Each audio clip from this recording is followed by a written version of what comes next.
বাসর ঘরে শুয়ে নাক ডেকে ডেকে ঘুমানোর চেষ্টা করছি, কিন্তু পারছি না। ভয়, রাগ, কান্না সব মিলে আমাকে একটুও ঘুমোতে দিচ্ছে না।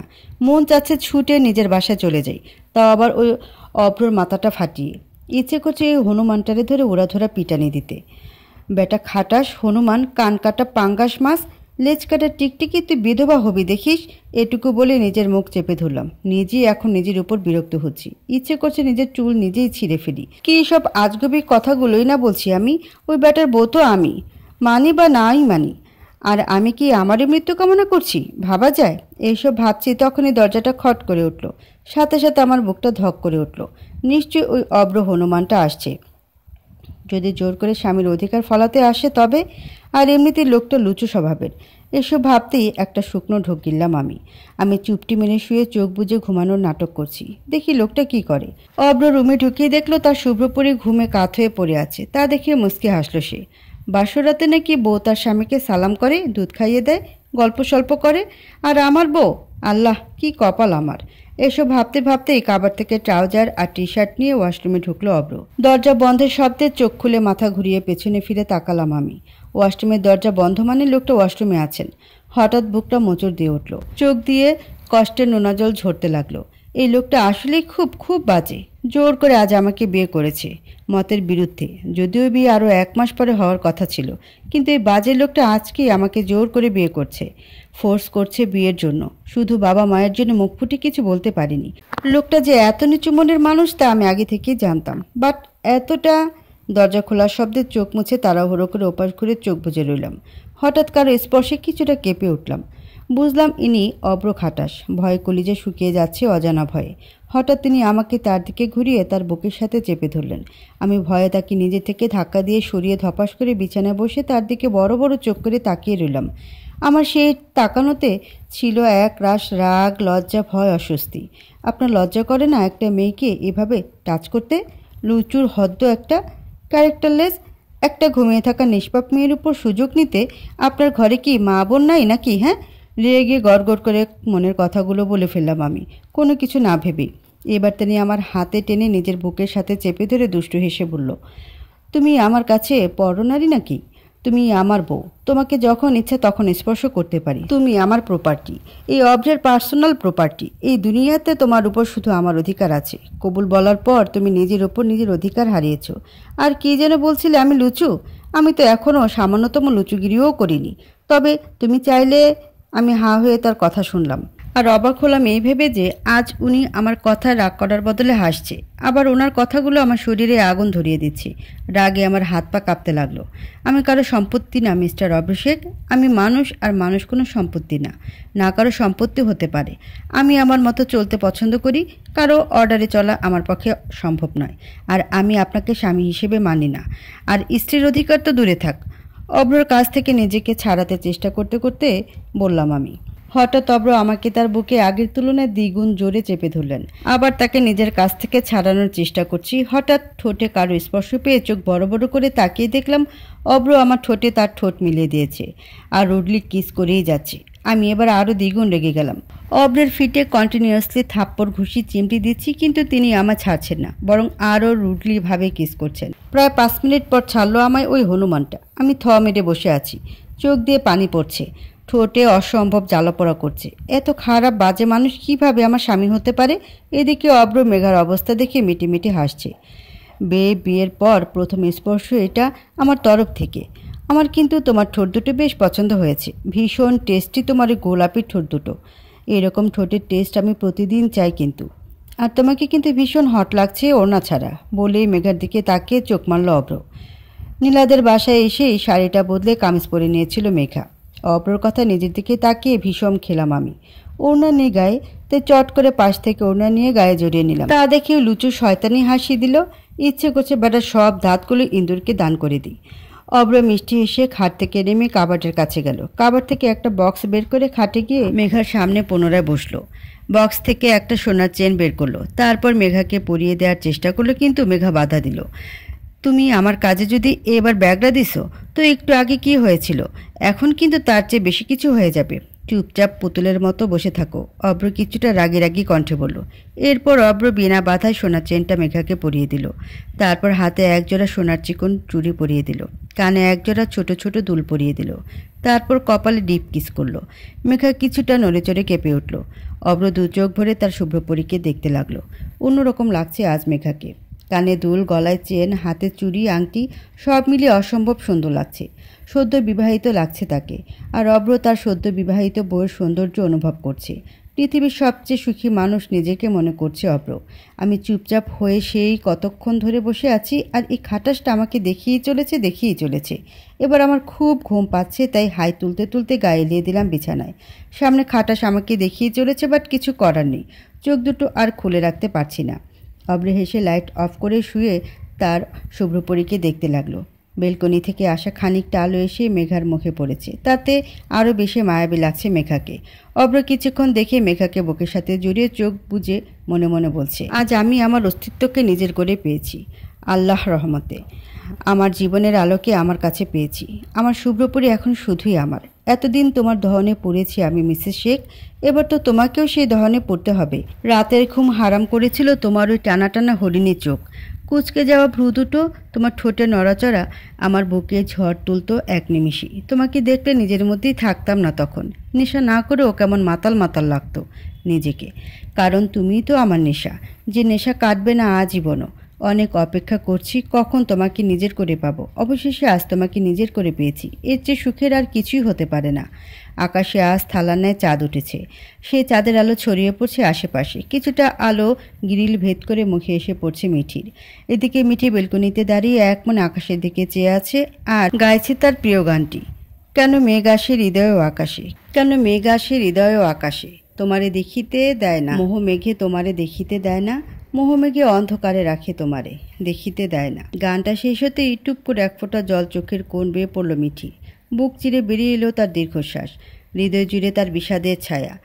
মুখ জুড়ে অমাবস্যা রাতের মতো কালো অন্ধকার নেমে এসেছে। কিছু একটা ভাবতে ম্লান হাসল মিঠি।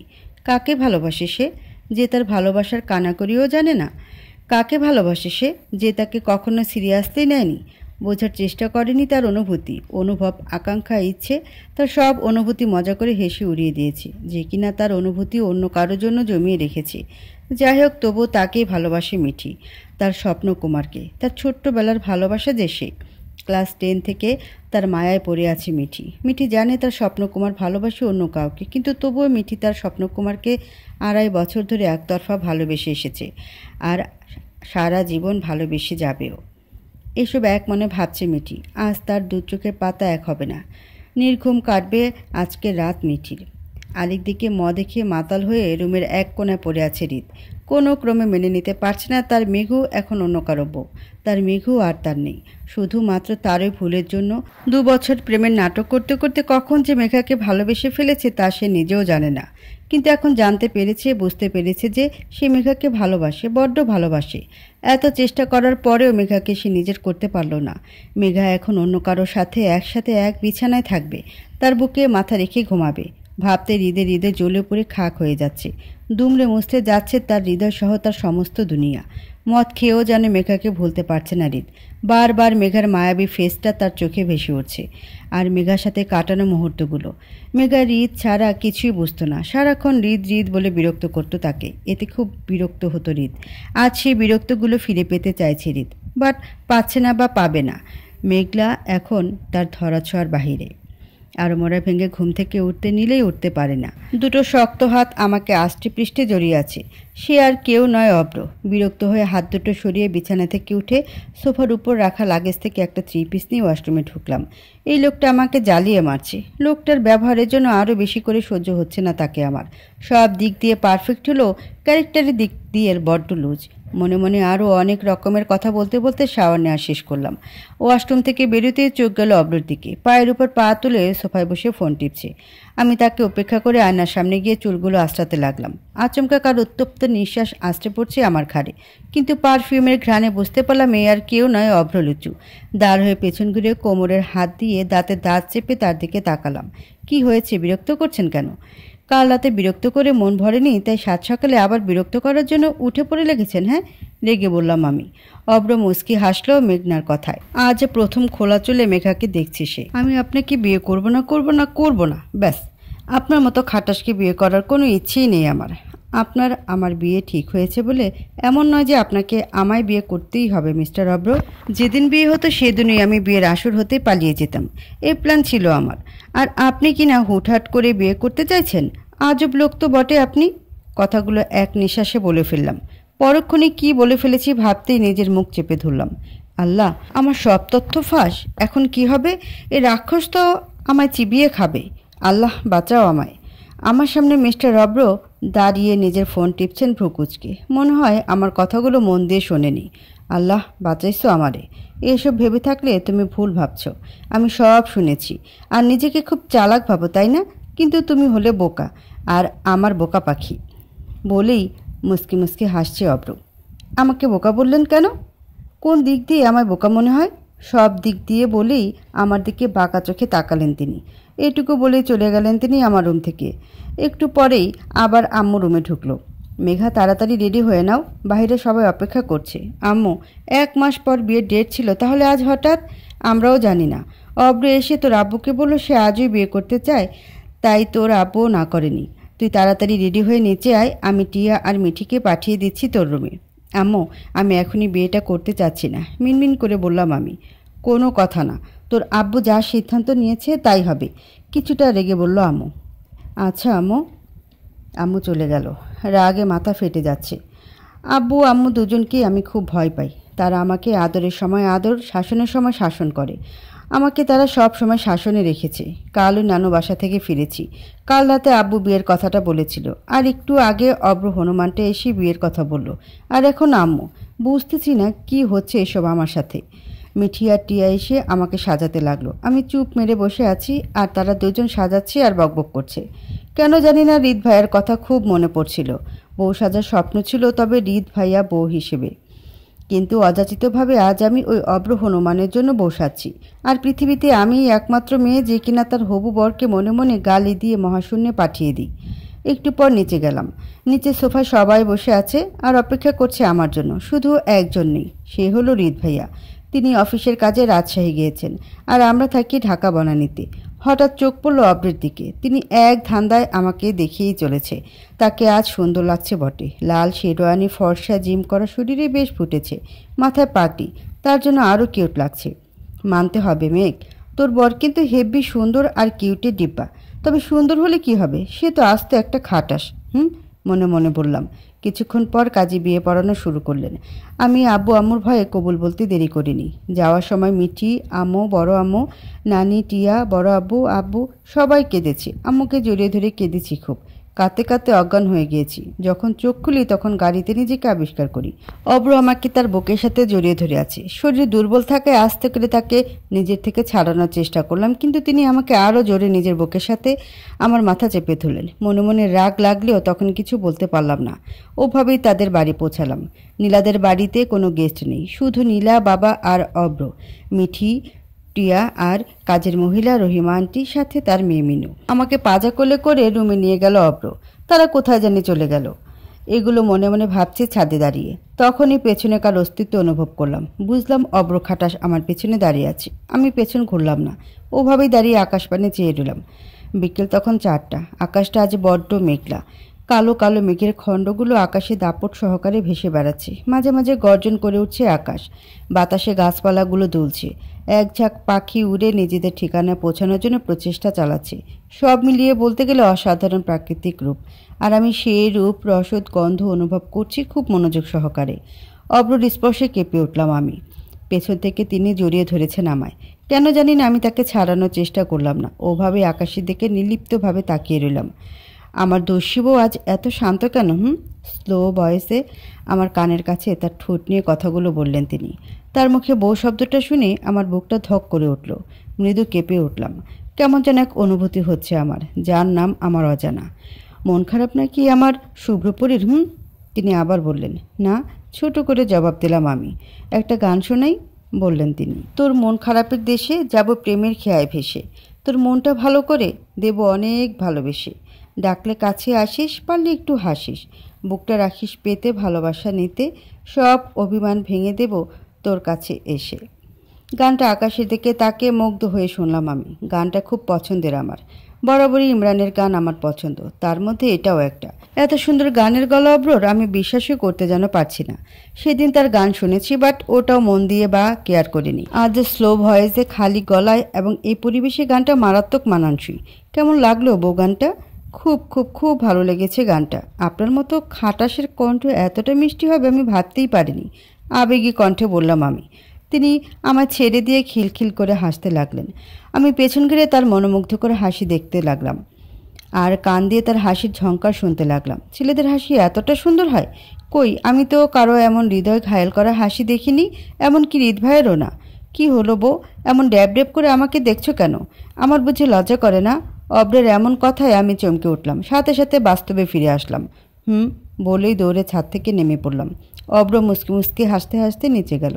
ড্রয়িং রুমে সোফায় বসে টিভি দেখছে। নীলা, মিঠি, টিয়া বসে গল্প করছে। আমিও গিয়ে তাদের পাশে বসলাম। কিরে মেঘা, তোদের রোমান্স শেষ? বলেই হাসতে লাগলো নীলা, সাথে মিঠি আর টিয়াও। আমি অগ্নি দৃষ্টিতে তাদের দিকে তাকালাম আর বললাম, ওই পেতনি, মাইন্ড ইওর ল্যাঙ্গুয়েজ।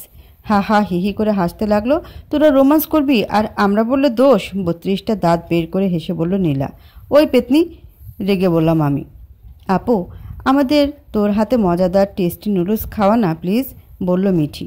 হ্যাঁ ভাবি, যাও না, তোমার ননদের জন্য নুডলস নিয়ে আসো, বলল নীলা। আমি কিছু না বলে রান্নাঘরে গেলাম। কিছুক্ষণ পর নুডলস এনে ওদের দিলাম। নিজেও খেতে বসবো তখনই নীলা বলে উঠল, এই এই তুই কেমন বউরে, স্বামীকে রেখে নিজে খেতে বসছিস?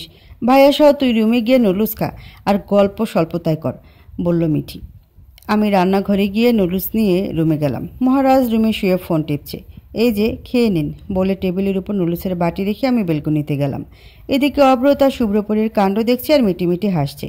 আজ সে অন্য মেঘাকে দেখছে, যেমন মেঘাকে সে চেয়েছিল। খুব খুশি আজ অব্র, খুব খুশি। রাতের রান্না আমি করেছি।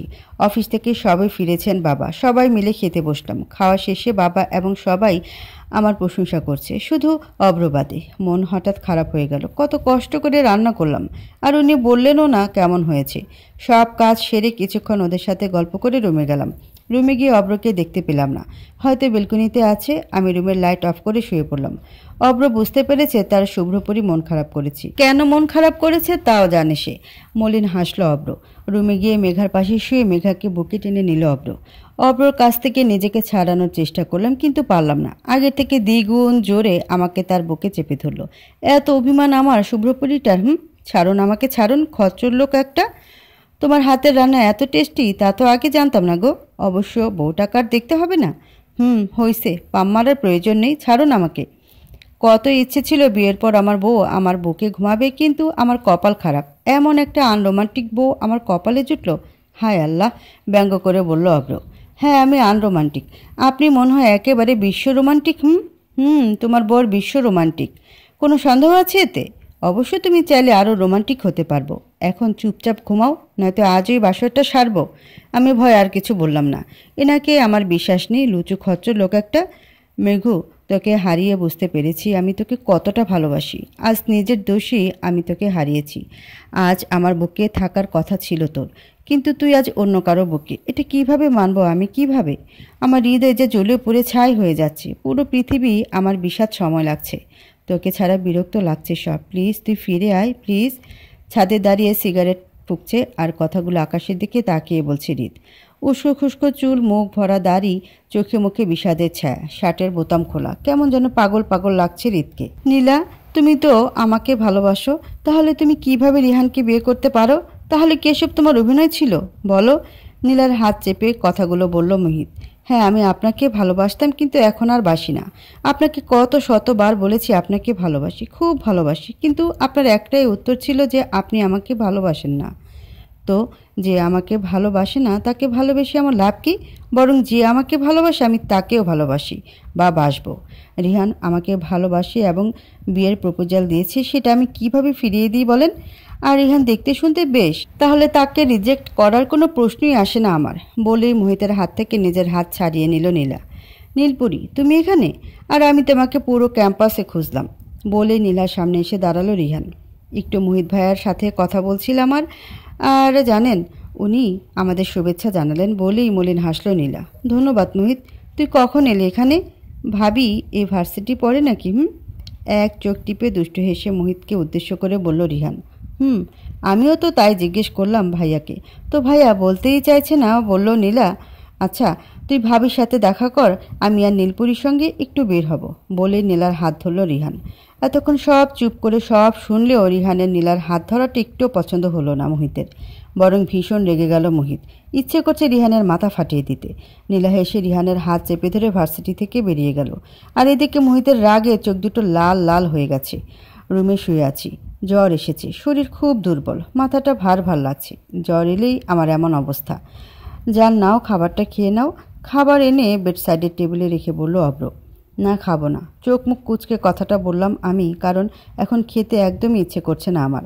আরে জান, তোমার প্রিয় চিকেন ফ্রাই বানিয়েছি, তাও কি খাবে না নাকি? চিকেন ফ্রাইয়ের কথা শুনে মনটা ভালো হয়ে গেল, সাথে অর্ধেক সুস্থ হয়ে গেলাম, কারণ চিকেন ফ্রাই আমার খুব পছন্দ, একেবারে জানে জিগার। শোয়া থেকে উঠে বসে টেবিল থেকে চিকেন ফ্রাইয়ের বাটিটা হাতে নিলাম। হঠাৎ অব্রের হাসার শব্দে চমকে উঠলাম। এ তো বললে তুমি যাবে না, কিন্তু চিকেন ফ্রাইয়ের নাম শুনে এটুকু বলতেই আমি তাকে থামিয়ে দিয়ে বললাম, হয়েছে হয়েছে, এভাবে আমাকে লজ্জা না দিলেও পারেন। নিশ্চয়ই আপনি জানেন আমার চিকেন ফ্রাই পছন্দ, তাই আমাকে লোভ দেখাতে চিকেন ফ্রাই নিয়ে এসেছেন। তাই খাটাস লোক একটা। তোমাকে লজ্জা দেওয়ার জন্য নয়, তোমাকে খাওয়ানোর জন্য নিয়ে এসেছি। আর তুমি প্রথম তোমার হাজব্যান্ডের নিজের হাতের তৈরি করে চিকেন ফ্রাই খাবে, বুঝেছ? বলেই খাওয়া শুরু করলাম। চিকেনের একটা রানে কামড় দিতেই আমার চোখ দুটো বড় বড় হয়ে গেল। এত সুস্বাদু আর টেস্টি যা বলে বোঝানো যাবে না। মনটা ভরে গেল, সাথে গর্বেরও যে আমার হাজব্যান্ড রান্না করতে জানে, সাথে এত সুস্বাদু চিকেন ফ্রাই। কোনো কথা না বলে খাওয়ায় মন দিলাম। আর এদিকে অব্র আমার দিকে এক ধান্দায় চেয়ে মুসকে মুসকে হাসছে। আমি তার দিকে তাকিয়ে মুখ ভ্যাংচালাম। খাওয়া শেষে হঠাৎ কাশি উঠে গেল। আরে যা, নাস্তে খাও, তোমার ভাগের গুলো তো আর আমি খেয়ে নিচ্ছি না, বলেই আমার সামনে পানির গ্লাস ধরলো অব্র। আমি ঢকঢকে পুরো এক গ্লাস পানি খেয়ে ফেললাম। লজ্জা লাগছে খুব এখন নিজেরই। চিকেন ফ্রাই পেয়ে রাক্ষসী হয়ে গেছিলাম মনে হয়। মেডিসিনটা খেয়ে নাও, বলেই আমার মুখের সামনে পানির গ্লাস আর ট্যাবলেট ধরলো অব্র। মানুষটার কাণ্ডগুলো আমার প্রচুর পরিমাণে অবাক করছে। এই খাটাস মানুষটার এত রূপ। বাধ্য মেয়ের মতো তার সব কথা শুনলাম। আমি শুয়ে আছি আর তিনি আমার মাথার কাছে শুয়ে তেল মালিশ করে দিচ্ছে। কিছুক্ষণ পর ঘুমের দেশে তলিয়ে গেলাম। অব্র তার শুভ্রপরীর মাথায় ডিপ কিস করে আলমারি হতে একটা ডায়েরি বের করে নিয়ে বেলকনিতে গেল। ডায়েরিটা তার মনে সব কথা লেখা আছে। ডায়েরিটা অব্রের খুব পছন্দের। স্মরণীয় কষ্ট, দুঃখ বা তার সাথে ঘটে যাওয়া সব ঘটনা এখানে লিখে রাখে অব্র। তেমনি মেঘাকে প্রথম দেখে প্রেমে পড়া, মেঘার প্রতি ফিলিংস সব ডায়েরিতে লিপিবদ্ধ করে রেখেছে অব্র। হ্যাঁ, আজও সে কিছু লিখবে, তাও তার শুভ্রপরীকে নিয়ে। কড়া রোদে ছাদে দাঁড়িয়ে সিগারেটের ধোঁয়া উড়াচ্ছে হৃদ। অশান্ত হৃদয়কে বোঝাবার জন্য কত শত বাহানা, কত সিগারেটের ধোঁয়া উড়িয়েছে, কিন্তু না, তার অশান্ত হৃদয় কিছুতেই শান্ত হচ্ছে না। মেঘাকে না পাওয়ার যন্ত্রণা আরও তীব্র হচ্ছে। কলিজা যেন কেউ আগুন ধরিয়ে দিয়েছে। দাও দাও করে জ্বলছে তার কলিজা। মেঘু, ফিরে আয় না প্লিজ আমার কাছে, আর একটা সুযোগ দে আমায়। আর একটা বিড় করে কথাটা বলছি হৃদ। হৃদ ভাইয়া, কারো ডাকে পেছন ফিরল হৃদ। সামনে চিন্তিত মুখ নিয়ে দাঁড়িয়ে আছে মিঠি। একবার মিঠিকে দেখে মুখ ঘুরিয়ে আগের মতো সিগারেট টানতে লাগলো হৃদ, মিঠির ডাকে সাড়া না দিয়ে। ভাইয়া, এই কড়া রোদে ছাদে দাঁড়িয়ে কি করছো তুমি? হ্যাঁ, এমনি। তুমি তো আগে সিগারেট খেতে না, বলতে সিগারেট খেলে তোমার বুক জ্বলে, এখন কেন সিগারেট খাচ্ছ? বড় আম্মুকে কিন্তু বলে দিব তোমার কথা। বুকটা যে পরিমাণে জ্বলছে তার কাছে সিগারেটের জ্বালা কিছুই না, তার ছেলে সরে বলল হৃদ। মেঘলা আপুকে মিস করছো খুব, তাই না? মিঠির কথায় শূন্য দৃষ্টিতে মিহির দিকে তাকালো হৃদ। জানো হৃদ ভাইয়া, অব্র জিজু না মেঘা আপুকে খুব ভালোবাসে, খুব। আর মেঘা আপু অব্র ভাইয়ের সাথে খুব সুখে থাকবে। একদিন মেঘা আপু অব্র ভাইয়াকে পাগলের মতো ভালোবাসবে, একে অন্যের পরিপূরক হয়ে উঠবে। মিহির কথায় কলিজাটা ধক করে উঠল হৃদের। হৃদয়টা ভারী হয়ে এলো, চোখ দুটো ছলছল হয়ে উঠল। সত্যিই কি মেঘা তাকে ভুলে যাবে, ভালোবাসবে অন্য কাউকে, তার প্রেয়সী হয়ে উঠবে অন্য কারো প্রেয়সী? তুমি প্লিজ আপুকে ভেবে আর কষ্ট পেও না। যখন ছিল তখন কেন তার মর্ম বুঝোনি? যখন সে নেই তখন তার মর্ম বুঝে লাভ কি বলো? ঠিক বলেছিস তুই মিঠি। সময় থাকতে সময়ের মূল্য বুঝিনি।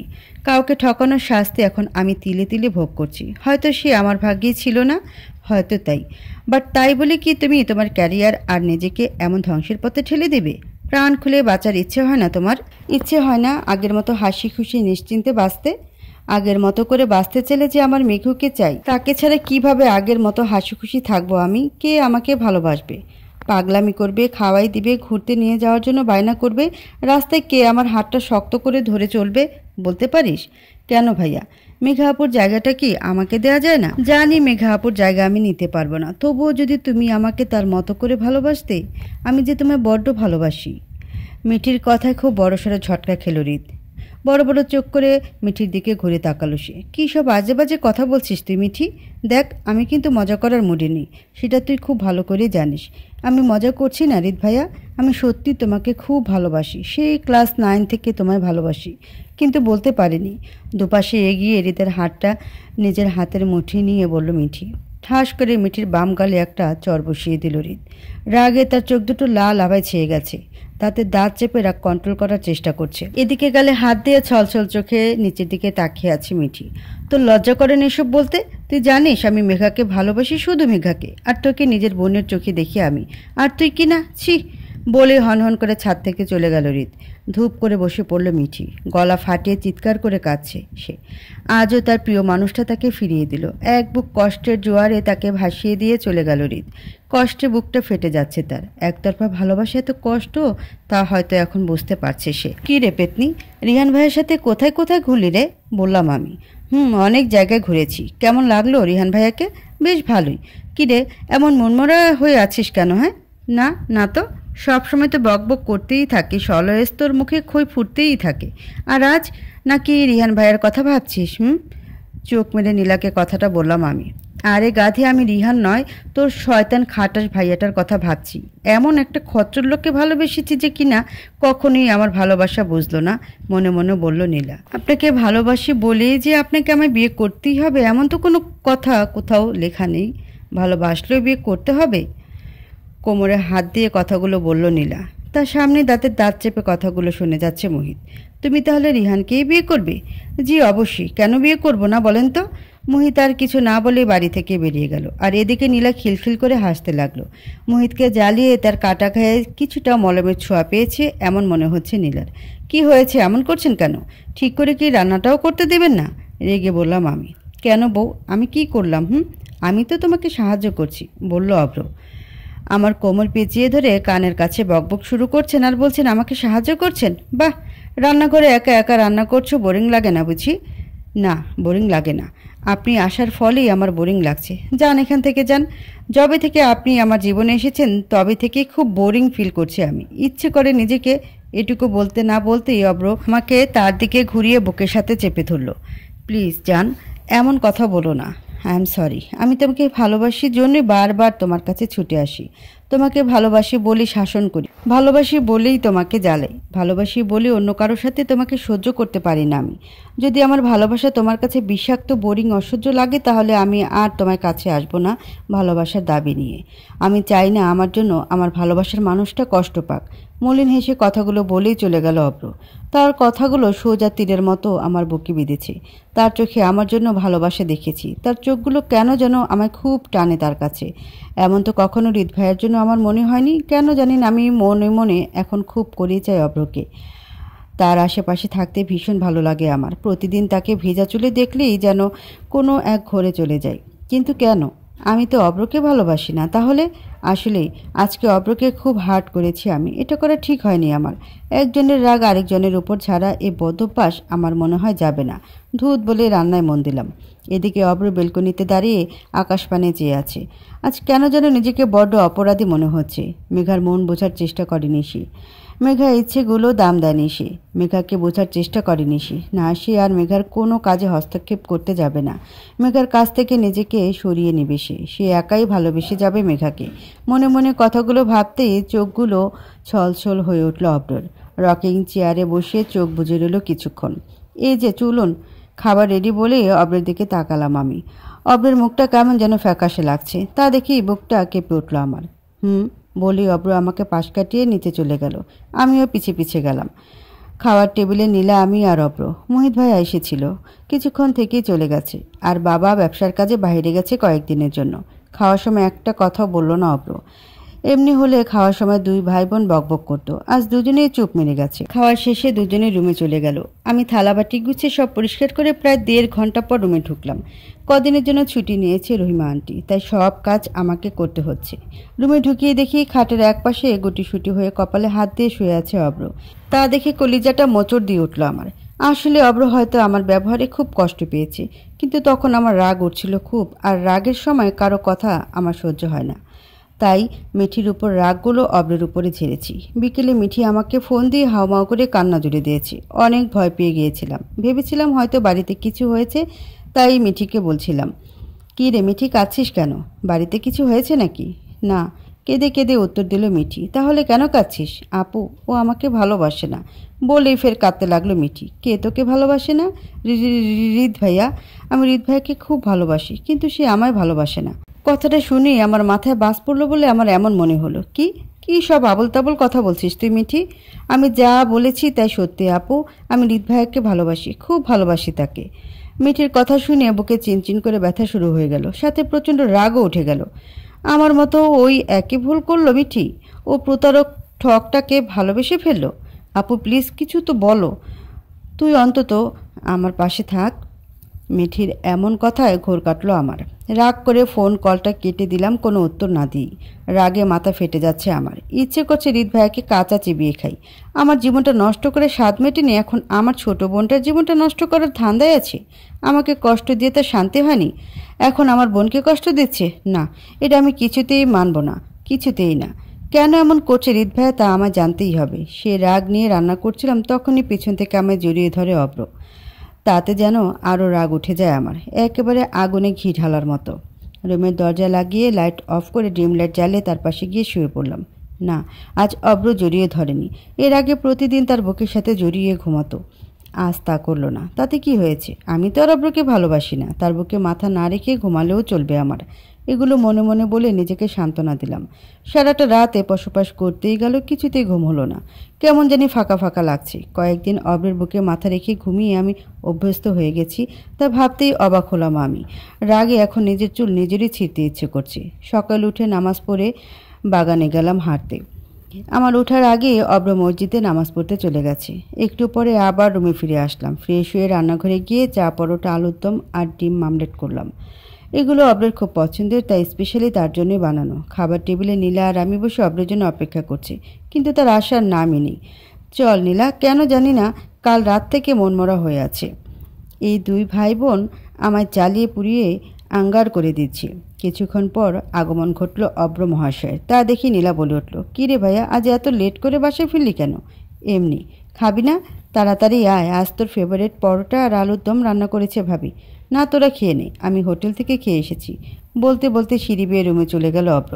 কথাটা শুনে মন খারাপ হয়ে গেল আমার। যার জন্য এত কিছু করলাম, আর সে এই মেঘা ভাইয়ার জন্য আর অপেক্ষা না করে খেয়ে নে বলেই খাওয়া শুরু করলো নীলা।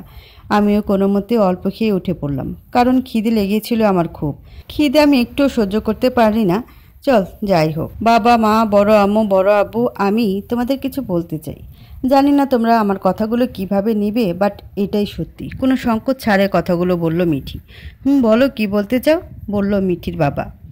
মিঠিমা, কী বলতে চাও তা নির্ভয়ে বলতে পারো, বড় আব্বু বললেন। আসলে আমি একজনকে ভালোবাসি এবং তাকে বিয়ে করতে চাই।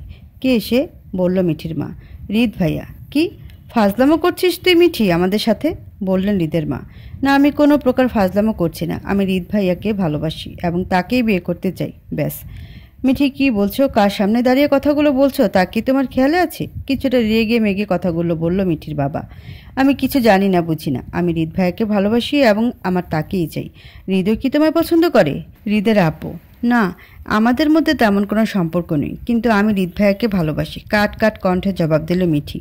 মিঠি, খুব বেয়াদব হয়ে গেছো। রিদ তোমার ভাই? না মা, আমি রিদ ভাইয়াকে কখনো ভাইয়ের চোখে দেখিনি। আচ্ছা তুমি ঘরে যাও, শান্ত কণ্ঠে বলল হৃদের বাবা, মানে মিঠির বড় আব্বু।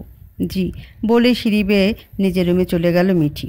রুমের দরজা লাগিয়ে বিছানায় বসে একটা বড় নিঃশ্বাস ছাড়ল। আজ কথাগুলো বলতে কেন জানি না মিঠির একটুও ভয় করেনি।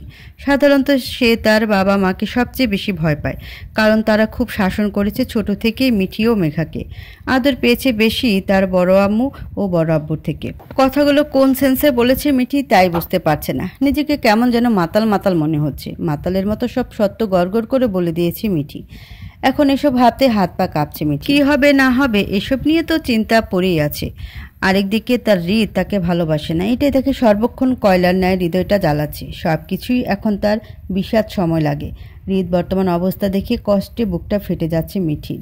এসব ভাবতেই মিঠির চোখে জল ভরে গেল। হাউমাউ করে কাঁদতে লাগলো মিঠি। 2 দিন হয়ে গেল অব্র আমার সাথে কথা বলছে না প্রয়োজন ছাড়া। আমি আর সহ্য করতে পারছি না তার ইগনোর। কষ্ট হচ্ছে খুব। তার দুষ্টুমিগুলো খুব মিস করছি। ইদানিং তাকে ছাড়া একটা মুহূর্ত আমি থাকতে পারি না। কেমন যেন সব ফাঁকা ফাঁকা লাগে। তার বুকে মাথা না রাখলে ঠিকমতো ঘুম হয় না। তবে কি আমি আমার উত্তর পেয়ে গেছি। হ্যাঁ, আমি ভালোবেসে ফেলেছি। অব্রকে ভালোবেসে ফেলেছি, খুব ভালোবেসে ফেলেছি। নিজের প্রশ্নের উত্তর পেয়ে গেছি। হ্যাঁ মিস্টার অব্র, আমি আপনাকে ভালোবেসে ফেলেছি। আপনার স্বভাবগুলো, রাগ, জিদ, কেয়ারিং, দুষ্টুমি, এসবের আমি প্রেমে পড়ে গেছি। নিজের অজান্তে কখন যে আপনাকে আমি ভালোবেসে ফেলেছি তা নিজেই জানি না আমি। কানে হেডফোন লাগিয়ে স্যাড গান শুনছি রুমে শুয়ে আর এসব ভাবছি। তখনই পাশে কার অস্তিত্ব টের পেলাম। নীলা আমার পাশে বসে আছে।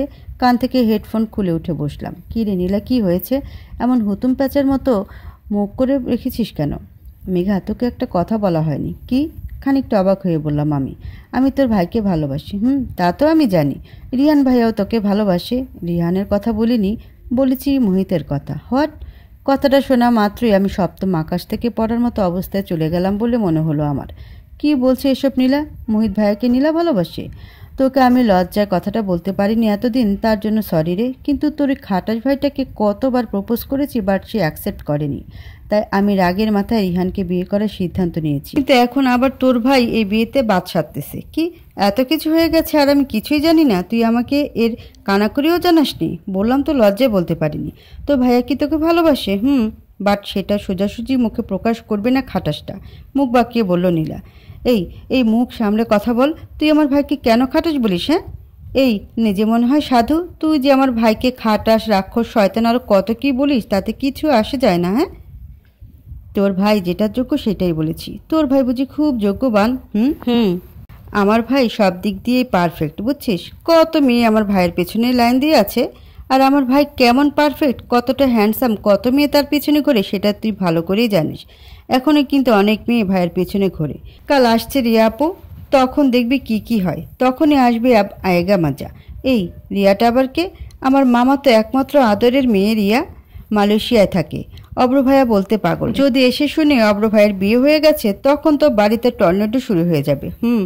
আমার জামাইয়ের দিকে যে কুনজরে তাকাবে আল্লাহ তার চোখ দুইটা কানা করে দিবে। ও মা, তাই নাকি? এত ভালোবাসিস আমার ভাইকে? কবে থেকে ভালোবাসতে শুরু করলি রে? চোখ টিপে দুষ্টু হেসে বলল নীলা। আচ্ছা চল ছাদে যাই। তুই ছাদে যা, আমি কফি নিয়ে আসছি, বললাম আমি। ওকে চল। রাত 11টা বাজে, এখনও বাড়ি ফেরেনি অব্র। খাবার টেবিলে সব খাবার ঢেকে রেখে বেলকনিতে গিয়ে দাঁড়িয়ে আছি। আজ অব্রের রাগ ভাঙানোর জন্য তার পছন্দের খাবার রান্না করেছি। মোরগ পোলাও, গরুর মাংসের কালা ভুনা, ছোলা বুটের ডাল, সবজি, ইলিশ মাছ ভাজা, ফিরনি আর চালতার আচার, সবগুলো অব্রের ফেভারিট। আজ মোটা গোল্ড পাড়ের ব্ল্যাক সিল্ক শাড়ি পরেছি। মেকআপ করিনি, শুধু ঠোঁটে হালকা পিঙ্ক কালারের লিপস্টিক, চোখে মোটা করে কাজল, নাকে একটা ডায়মন্ডের নোজপিন, একজোড়া স্টোনের ঝুমকো, গলায় শুধু অব্রের দেওয়া স্বর্ণের চেন আর অব্রের দেওয়া পায়েল, ব্যাস এটুকুই। কতক্ষণ ধরে অব্রের অপেক্ষা করছি, বাট তার আসার নাম নেই। ফোন দিয়েছি কয়েকবার, বাট সে রিসিভ করেনি। তাই রাগ করে আর ফোন দেয়নি। আজ আকাশে অজস্র তারার মেলা বসেছে চাঁদকে উদ্দেশ্য করে। সেই চাঁদের আলো পুরো চারপাশটা আলোকিত করেছে। রাতের আকাশ আমার খুব পছন্দের। তারা গুনতে বেশ লাগে, যদিও তারা গুনে শেষ করতে পারি না। মনটাকে ভালো করার জন্য গলায় সুর তুললাম। আমারও পরানো যাহা চায় তুমি তাই, তুমি তাই গো, আমারও পরানো যাহা চায়। এইটুকু বলতে অব্রের আসার ইঙ্গিত পেলাম, কারণ গাড়ির হর্ন বাজছে। ঠোঁটের কোণে মুচকি হাসি ফুটে উঠল আমার এই তৃষ্ণাতুর চোখ এখন অব্রকে দেখার জন্য ছটফট করছে। তাকে সমকি দেখে হয়তো আমার এই বেহায়া চোখে তৃষ্ণা মিটবে, হয়তো মিটবে না আজীবন। বেলকনিতে থেকে রুমে এসে কিছুক্ষণ কলিং বেলের জন্য অপেক্ষা করে নিচে নামলাম। অব্র কলিং বেল বাজাচ্ছে বারবার। দরজার কাছে গিয়ে বুকে হাত দিয়ে বড় একটা শ্বাস নিলাম। কেমন যেন লজ্জা লজ্জা লাগছে। কোনোদিন তো এত লজ্জা লাগেনি আমার অব্রকে দেখিয়ে, তবে আজ এত লজ্জা কেন লাগছে? হয়তো অব্রকে ভালোবাসি বলে। কাপা কাপা হাতে মুখে মিষ্টি হাসি নিয়ে দরজাটা খুলে দিলাম। অব্র চোখের দিকে তাকালাম। অব্র আমাকে দেখে হয়তো থমকে গেছে, কোনো প্রকার নড়াচড়া করছে না, চোখের পলকও ফেলছে না। তাতে আরও লজ্জা পেলাম আমি। এই যে মিস্টার। কোনো সাড়া দিল না অব্র, তা দেখে আবার বললাম, অব্র শুনছেন? না, এবারও কোনো সাড়া পেলাম না। অব্র, তার কানের কাছে চিৎকার করে বললাম আমি। ছিটকে পড়ল অব্র, হয়তো আমার চিৎকারে ভয় পেয়েছে। দাঁড়িয়ে না থেকে ভেতরে আসুন। অব্র কিছু না বলে ঢুকলো ভিতরে, সোজা রুমে চলে গেল। আর আমি ডাইনিং টেবিলে চেয়ারে বসে আছি, তার অপেক্ষায় আছি ফ্রেশ হয়ে কখন নিচে আসবে মহারাজ। রিত, আমরা সবাই মিলে সিদ্ধান্ত নিয়েছি যে মেয়েটির সাথে তোমার বিয়েটা এই পরের মাসে সেরে ফেলবো। রিত চমকে উঠল। ড্রয়িং রুমে বাড়ির সবাই বসে আছে, চিন্তিত মুখ নিয়ে। এমন সময় কথাটা বলে উঠল হৃদের বাবা। আব্বু কি বলছো এসব? মিঠির সাথে আমার বিয়ে? হ্যাঁ, মিঠির সাথে তোমার বিয়ে। অসম্ভব, আমি মিঠিকে বিয়ে করতে পারবো না আব্বু। কেন? কারণ আমি মিঠিকে কখনো বোনের চোখে ছাড়া অন্য চোখে দেখিনি। এটা কোনো ম্যাটার না রিদ। আর মিঠি তোমাকে পছন্দ করে, আর মিঠি পরিবারের ছোট মেয়ে। ও যদি সারা জীবন এ বাড়িতে থাকে তাহলে তো ভালোই, বলল রিদের মা। না, আমি পারবো না মিঠিকে বিয়ে করতে, পারবো না। রিদ, আমি যা বলেছি তাই হবে, বুঝেছ? কিন্তু বাবা। কোনো কিন্তু শুনতে চাইছি না আমি, বুঝেছ? রেগে বললেন হৃদের বাবা। হৃদ তার বাবার কথায় মাথা নিচু করে নিজের রুমে চলে গেল। আমি আপনাকে ভালোবাসি অভ্র। হ্যাঁ, নিজের অজান্তেই আপনার রাগ, জেদ, কেয়ারিংকে আমি ভালোবেসে ফেলেছি। ভালোবাসার প্রকাশ ব্যক্তিভেদে আলাদা আলাদা হয়ে থাকে, ঠিক তেমনই আপনার ভালোবাসার প্রকাশ অন্যরকম ছিল। প্রথম প্রথম আপনাকে আর আপনার ব্যবহারগুলো বিরক্ত লাগতো, বাট কখন যে আপনাকে আর আপনার ব্যবহারগুলোতে আমি আসক্ত হয়ে গিয়েছি। প্লিজ মাফ করুন আমায়। আপনার সাথে এতদিন খারাপ ব্যবহারের জন্য ছল ছল চোখ নিয়ে কথাগুলো বললাম আমি। মেঘার কথাগুলো শুনে কেন আজ নিজেকে পৃথিবীর শ্রেষ্ঠ প্রেমিক পুরুষ মনে হচ্ছে অব্রের? হ্যাঁ, সে পেরেছে মেঘার মনে তার জায়গা করে নিতে। হেরে যায়নি সে। নিজের নিখুঁত ভালোবাসার উপর তার বিশ্বাস ছিল। বিশ্বাস ছিল একদিন না একদিন মেঘা তার ভালোবাসাটা বুঝবে এবং সত্যিকারের ভালোবাসা উপলব্ধি করতে পারবে, আর মেঘা সেটা পেরেছে। অব্র কিছুটা এগিয়ে গিয়ে মেঘার সামনে দাঁড়ালো। মেঘার চোখের কোণে জমে থাকা মুক্তোর ন্যায় জলকণা সযত্নে মুছে দিল। অভ্রের স্পর্শে কিছুটা কেঁপে উঠল মেঘা, চোখ বুজে ফেলল মেঘা। অভ্র নিজের ঠোঁট কামড়ে মেঘাকে পর্যবেক্ষণ করতে লাগলো। যদিও এ পর্যন্ত 3বার সে মেঘাকে পর্যবেক্ষণ করে ফেলেছে। মেঘার কপালে এসে পড়া ছোট ছোট চুলগুলো মৃদু বাতাসে দুলছে, তা দেখে সহ্য হলো না অভ্রের। চুলগুলো কানের পিঠে গুজে দিল। চোখ মেলে তাকালো মেঘা। কান্নার ফলে চোখের কাজল হালকা লেপটে গিয়েছে চোখের চারিপাশে। কালি নখ দিয়ে চোখে লেপটানো কাজল মুছে দিল অব্র। মেঘা এদিকে মুগ্ধ চোখে অব্রকে দেখে চলেছে। মুচকি হাসির ফলে অব্রর ডান গালে টোল পড়ছে। মুচকি হাসি দিয়েই মেঘাকে খুন করার সাহস রাখে অব্র। সিল্ক চুলগুলোর কয়েকটা চুল এসে কপালে পড়ছে। নীল টি শার্ট আর ব্ল্যাক ট্রাউজারে বেশ মানিয়েছে অব্রকে। বেশ মায়াবী লাগছে আজ অব্রকে। অব্র আগেও যেমন ছিল আজও তেমন। আগে অব্র ভালো লাগতো না মেঘার, কিন্তু এখন খুব ভালো লাগে, তার কারণ ভালোবাসা। অব্রকে হঠাৎ করে জড়িয়ে ধরল মেঘা। অভ্রের বুকে মাথা রেখে যেন অসীম সুখ খুঁজে পায়, শান্তিতে দু চোখ বন্ধ করে আসে। এমন শান্তি সে কোথাও পায় না, শুধুমাত্র নামাজ ছাড়া। অভ্র তাকে দুহাতে বুকের সাথে মিশিয়ে নিল। দুজনে চোখ বন্ধ করে ভালোবাসাটা অনুভব করছে। দুজন দুজনকে খুব করে পেতে চাইছে। দু মন মিশে একটি হয়ে গেছে। আজ দুজন পবিত্র ভালোবাসায় পরিপূর্ণ হলো। প্রায় 5 মিনিট পর দুজনের ঘোর ভাঙল। দুজন দুজনকে ছেড়ে দূরে সরে দাঁড়ালো। লজ্জা মেঘের গাল দুটো কেমন গুলুমুলু হয়ে গেছে, তা দেখে টেরি স্মেল দিল অব্র। অব্র মেঘার হাত ধরে ধীরে ধীরে পায়ে একটু এগিয়ে দোলনায় বসলো। আজ আমি তোমাকে কিছু বলতে চাই মেঘা, যা তোমাকে জানানো উচিত। তুমি প্লিজ আমার সব কথা শুনবে মন দিয়ে। অব্রের কথা হ্যাঁ সূচক মাথা নাড়ালো মেঘা। তোমার আগেও আমার জীবনে একজন এসেছিল, খুব ভালোবাসতাম তাকে, খুব। তখন সবে অনার্স ফাইনাল ইয়ারে উঠেছি। এর কিছুদিন পর অনার্স ফার্স্ট ইয়ারে নবীনবরণ উৎসবে হাজার ছেলে মেয়ের মাঝে চোখ গেল একটা নীল শাড়ি পরিহিতা মেয়ের উপর। তৎক্ষণাৎ আমি থমকে গেলাম। চোখ দুটো তার দিকে স্থির। কিছুক্ষণ পর মাইকের আওয়াজে ধ্যান ভাঙল আমার। মেয়েটার মুখের হাসি দেখি প্রথম দিনেই তার প্রেমে পড়ে গেলাম, যাকে বলে লাভ অ্যাট ফার্স্ট সাইট। এভাবে বেশ কয়েকদিন মেয়েটাকে ফলো করলাম। বন্ধু বান্ধব আমার কাণ্ডে খুব অবাক, কারণ ভার্সিটির মেয়েদের বড়সড় ক্রাশ ছিলাম আমি। সেই সুবাদে অনেক প্রপোজ পেয়েছি, বাট কাউকে অ্যাকসেপ্ট করিনি, কারণ আমার এসবের ফিলিংস আসতো না। বাট সেই মেয়েটাকে দেখে অন্যরকম ফিলিংস হয়েছিল। হঠাৎ একদিন মেয়েটাকে প্রপোজ করে বসলাম। মেয়েটাও সানন্দে অ্যাকসেপ্ট করলো, কারণ সেও আমাকে মনে মনে পছন্দ করত। চলতে লাগলো আমাদের প্রেম। প্রতিদিন ভার্সিটিতে দেখা করা, মাঝে মাঝে ঘুরতে যাওয়া, প্রতিদিন রাত 12টা-1টা পর্যন্ত ফোনে প্রেমালাপ করা, এইভাবে 1 বছর চলে গেল। শ্রুতির উপর আমি আস্তে আস্তে আরও দুর্বল হয়ে পড়লাম। হঠাৎ একদিন আমাকে এসে বলল আমার সাথে সে আর সম্পর্ক রাখতে চায় না, কারণ তার বিয়ে ঠিক হয়ে গিয়েছে, সে তার বাবা মার কথা ফেলতে পারবে না। আমি বলেছিলাম সমস্যা নেই, আমি তোমার বাবা মায়ের সাথে কথা বলবো, কিন্তু সে এতে কিছুতেই রাজি না, কারণ তার বাবা নাকি আমাদের এই সম্পর্কে মেনে নেবেন না। অনেক বোঝানোর পরেও সে নারাজ। সেদিনের পর থেকে শ্রুতির সাথে অনেক কন্ট্যাক্ট করার চেষ্টা করেছি, কিন্তু পারিনি। প্রায় আধো পাগল হয়ে গিয়েছিলাম, কি করব না করব, কিভাবে শ্রুতির দেখা পাবো এ নিয়ে। হঠাৎ একদিন রাতে আমার বন্ধু রাজীব ফোন দিয়ে বলতেছে শ্রুতি পালিয়েছে, তাও আমারই ঘনিষ্ঠ বন্ধু রায়হানের সাথে। আমার মাথায় বাজ পড়ল, হাত থেকে ফোনটা পড়ে গেল, স্তব্ধ হয়ে গেলাম। শ্রুতি আমাকে ঠকালো, তার সাথে আমার বন্ধু রায়হানও। কিভাবে পারলো তারা, কিভাবে? সেদিনের পর খুব ভেঙে পড়েছিলাম, বাট সেটা ভিতরে ভিতরে। বাইরে থেকে নিজেকে খুব শক্ত প্রমাণ করেছিলাম। শ্রুতিকে ঘৃণা করতে শুরু করলাম। ভেবেছিলাম জীবনে আর কারো মায়া জড়াবো না, শ্রুতির মতো মেয়েদের ঘৃণা করতাম আমি, কিন্তু না। তার কয়েক বছর পর তুমি এলে আমার আধার দুনিয়ায় আলো হয়ে, ভালোবাসার রাঙানো প্রদীপ হয়ে। প্রথম প্রথম তোমার বাচ্চামাগুলো দেখে খুব রাগ হতো, বাট ঠিক মনের অজান্তে তোমায় ভালোবেসে ফেলেছি, তা আমি সেদিন বুঝেছি যেদিন তুমি হৃদের হাত ধরে ফুটপাতের রাস্তায় হাঁটছিলে। খুব রাগ হয়েছিল আমার। সেদিনের পর থেকে অলওয়েজ আমার শুধু তোমার কথাই মনে পড়তো। শয়নে স্বপ্নে জাগরণী তুমি ছিলে। আস্তে আস্তে অনুভব করলাম আমি তোমায় ঠিক কতটা ভালোবাসি। যদিও জানতাম তুমি হৃদ নামের বেঈমানকে ভালোবাসো, এটাও জানতাম হৃদ তোমায় ভালোবাসে না। ফার্স্ট নাটক করছিল তোমার সাথে। কথাগুলো বলে বড় শ্বাস নিয়ে বিরতি নিল অব্র। আমি অবাক হয়ে অব্রের কথাগুলো শুনছিলাম। অব্রের কষ্টটা আমি অনুভব করতে পারছি, কারণ আমি ওই একই কষ্টের সাথে পরিচিত, খুব করে অপরিচিত। আমিও যে ঠকেছি। হ্যাঁ, ঠকিয়েছে আমায় হৃদ ভাইয়া। তুমি জানো হুট করে তোমাকে কেন বিয়ে করেছি? না তো, অবাক হয়ে বললাম আমি। তার কারণ হৃদ আমাকে হুমকি দিয়েছিল তোমাকে আমার কাছ থেকে ছিনিয়ে নেওয়ার। যেদিন তোমরা তোমাদের নানু বাসা গিয়েছিলে সেদিন আমাকে হুমকি দিয়েছিল হৃদ।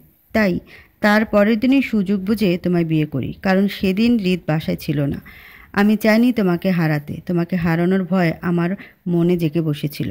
তাই ওই সময় হিতাহিত জ্ঞানশূন্য হয়ে ওই কাজটা করতে বাধ্য হই। সরি বউ, কান ধরে দুষ্টু হেসে বলল অব্র। অব্রের মুখে বউ ডাক শুনে আমার মনে এক অসাধারণ ভালো লাগার শিহরণ বয়ে গেল। এ কেমন এক মিষ্টি অনুভূতি। হৃদ ভাই এতটা খারাপ? রাগ লাগছে তার ওপর। এখন আবার আমার বোনের ঘাড়ে চেপে বসেছে। আল্লাহ, তুমি মিঠের মাথা থেকে এই হৃদ নামের ভূত নামাও। হয়েছে, আর সরি বলতে হবে না। আগে এসব বলতে এমন কিছু হতো না। না, আমি আপনাকে আমার জীবনের ভিলেন মনে করতাম। মুখ ফুলিয়ে বললাম আমি। আমার কথায় খিলখিল করে হেসে চলেছে অব্র। আমি অব্রের হাসি মুগ্ধ হয়ে দেখছি।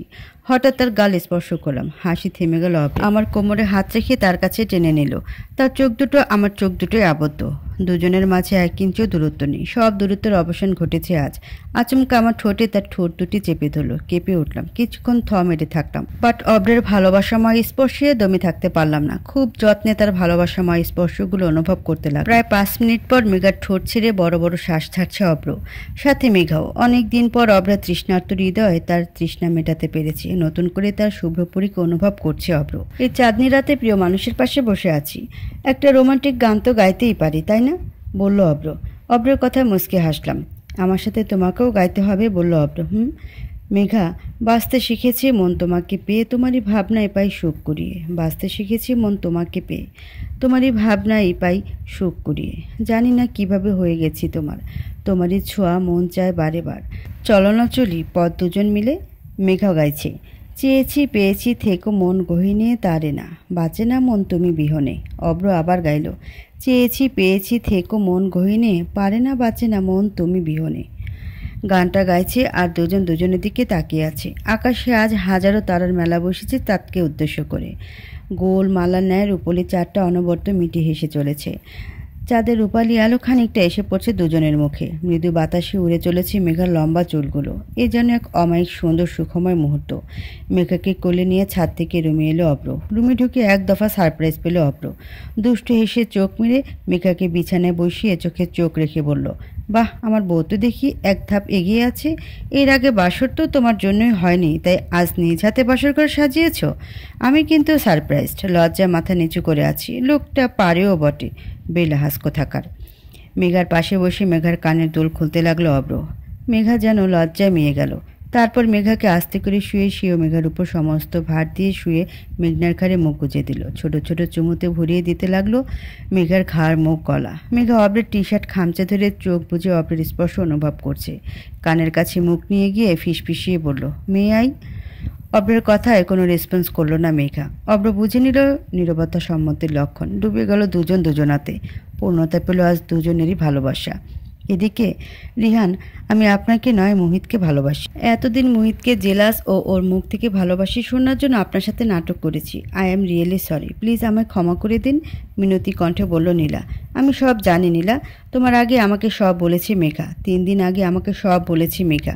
রিহানের এমন কথা চমকে উঠল নীলা। কি, মেঘা আপনাকে এসব বলেছে? জি ম্যাডাম, তবে মোহিত কিন্তু তোমাকে অনেক ভালোবাসে। জানি, বাট লোকটা মুখে স্বীকার করতে চায় না। আপনার পরিবারকে কি বলে বোঝাবেন?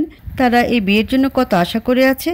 আমি বলেছি এখন আমার তোমাকে ভালো লাগে না, তাই বিয়ে ক্যান্সেল। তারা অবশ্য অনেক রাগারাগি করেছে, তবে আমার কথাই তাদের কাছে শেষ কথা। সরি, আমার জন্য আপনাকে কত কিছুই না ফেস করতে হচ্ছে।